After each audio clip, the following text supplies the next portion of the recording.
এবছরে যে মেলা এবছর 23শে মার্চ 23শে মার্চ মহাপঞ্চমী। আজকে হলো আমাদের 8 দিন। 8 দিন। আপনাদের এই যে মহা অনুষ্ঠান কত প্রহরে? 28 প্রো। 28 প্রহর।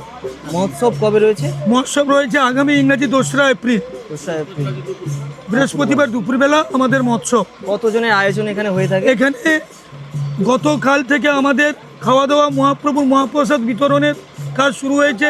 প্রসাদ গ্রহণ করছেন গতকাল থেকে প্রায় 40 থেকে 45 হাজার মানুষের সমাগম ঘটবে মহাপ্রভুর মহাপ্রসাদ গ্রহণ করার জন্য। আপনাদের কি প্রত্যেক বছর 350 জন মহাপ্রভু আসেন, নাকি এবছর সুবর্ণ জয়ন্তী উপলক্ষে? প্রত্যেক বছর 350 মহাপ্রভু আসেন না, গত বছর এসেছিলেন 141 জন। যেহেতু এবার সুবর্ণ জয়ন্তী বর্ষ, তাই আমরা সুবর্ণ জয়ন্তী বর্ষে এবছর আমাদের পরিচালন কমিটি সিদ্ধান্ত গ্রহণ করেছিলেন যে মানুষকে একটা